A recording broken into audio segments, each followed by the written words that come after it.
is such a grievous wrong that we believe that we have to deal with that, to come to grips with that in a fundamental way.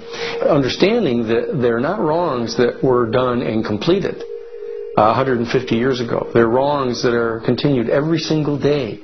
So you have, through the history of North America and the United States, over 500 treaties signed with indigenous nations where every single one of them now has been violated.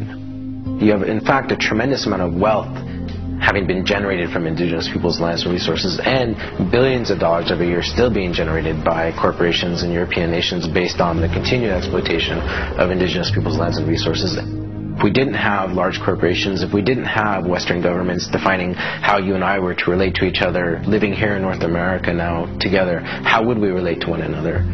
How would we make it different? It's going to take time and courageous effort to shift the consciousness and accomplish the tasks that will move us toward the world I'm talking about. And yet I know of no greater gift that we could give to future generations. We can't do everything at once. I envision 3 overlapping stages of the solutions process. In stage 1, we bring as much integrity as possible to our current systems. If we cut the U.S. military budget in half, it would still roughly equal the defense spending of the entire rest of the world. Between that and getting rid of the Federal Reserve, over $1 trillion a year would be freed. Enough to feed everyone on our planet, deal with social issues, and heal our environment. Many people believe that widespread starvation and poverty are inevitable. But compared to war, eliminating poverty and restoring the environment are cheap. According to Lester Brown's Earth Policy Institute, it would take under $200 billion a year to restore the Earth's environment and meet global social goals. But this stage isn't the end goal of the liberty perspective. While stage 1 has a lot of the compassion typically associated with a liberal Democrat agenda, stage 2 reflects much of the wisdom of the traditional conservative worldview. In stage 2, we shrink government's role to protecting individual liberty and stewarding things we share in common, like ecosystems and the airwaves we use to communicate. As the system gains integrity and we move to sound currency, people will have enough money to have more control over everything that affects them. Stage 3 grows out of the increasing freedom that people gain in stages 1 and 2, as they have more money and more time. There is no involuntary tax and therefore no involuntary governance. There's no monopoly on force. There are rules, but no rulers. Rigorously protecting individual rights turns out to be key for honoring our interdependence. We can be distinct and unified at the same time. As utopian as this can sound at first, I've been thrilled to see how much practical thinking has been done to deal with tough issues like healthcare, crime, and education. These 3 stages validate the best of both the liberal and conservative perspectives that have divided us for so long, and then reconcile them at a new level, around non-violation, a core ethic we all share. Stage 3 honors human incentive and finally includes the rights of not just many, not just most, but everyone. The Torus provides a template for a society based on integrity and wholeness. It conserves what's working. It has built-in feedback so it can self-correct and innovate to maintain balance. We can apply these and other features of the Torus dynamic to our human social systems.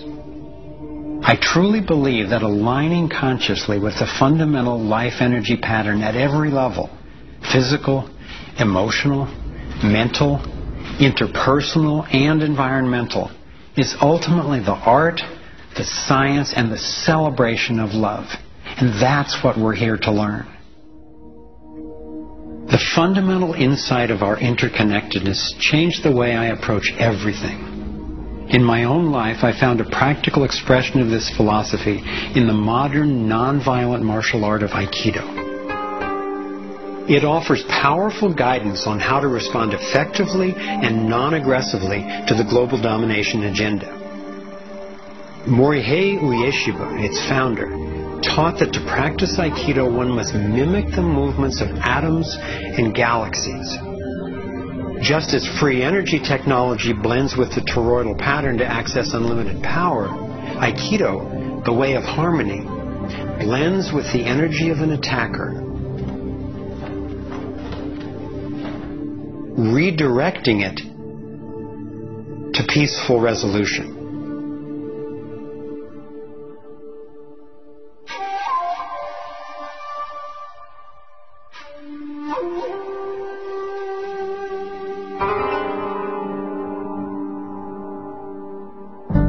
Gandhi and King applied these principles of non-aggressive power at the economic and social levels. If we respond with violence to the domination agenda, other than in self-defense, it would only continue the old us versus them paradigm and provide an excuse for even more police state measures. I believe that it's essential, both morally and strategically, that we take the path of non-aggression. There is another aspect of the torus that has profound implications for how we can respond to the challenges before us. It is the absolute stillness, the 0 point, that lies at the center of each toroidal system. I believe that you and I, as well as every other being, are torus energy fields, centered by stillness and each connected to one another and to the boundless consciousness of a living universe. As much as I benefit from the experience of others, as highlighted here with the Navigating Insights, and as valuable as daily feedback is about what's really going on in the world, as we see with the vitals, I've come to recognize that our primary compass is our own inner guidance. As we learn to quiet the noise and amplify the inner signal, we can better hear the voice that naturally knows and offers wise direction. We have an entire inner life, a vibrant and lively inner life that is truly the navigator of the path that we take on the outside. If your inner life is the driver of how you show up in the world, it makes sense that if you want to have anything to do with where you're going, that you have to be in relationship to that inner life. You have to be in relationship to the driver. As we develop increased relationship to who's in the driver's seat, what happens is that there is a synergy. It's a symbiotic relationship that our inner lives are actually able to be more in tandem with where we're choosing to go, and we're able to get there. We're not nearly as insignificant in our impact as we think we are. In order to heal the world, we have to start telling a different story to ourselves. We have to start engaging in a different story with others. It's our collective story that manifests as the world. Humanity is now in a very interesting evolutionary phase in which we move from hostile, aggressive competition, which is the nature of young species, into a more mature mode of cooperation, collaboration. There's no question in this country that money, that capital is being increasingly concentrated in the hands of a few. And those who are so powerful are concentrating it further. But there is a force that's more powerful, and that's the power of the people. When we look at the crises now, it is so easy to fall out of love with life. It is so easy to get pessimistic and desperate. But from my perspective, the crisis has matured to the point of being on the threshold of mass awakening, and that feeling inside me gives me the vitality to know that no matter how small what I'm doing looks to me in the face of these huge problems, that the impulse of evolution is not small. And when it's in everybody who's waking up, it's huge. And as more and more of us are waking up, linking up, and daring to speak up, the scheme for global domination is being exposed.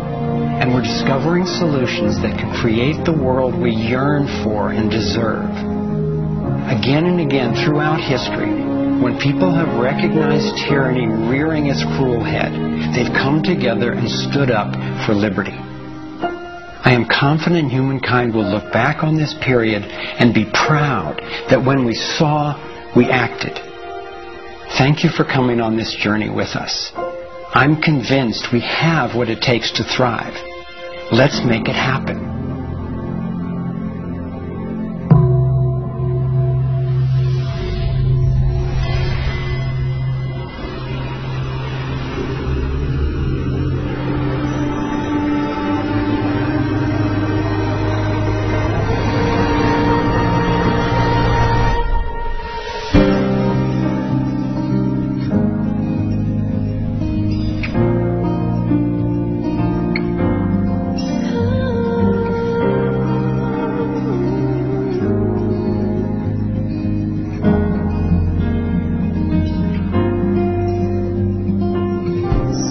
Repeating, the earth is speaking, singing time has come.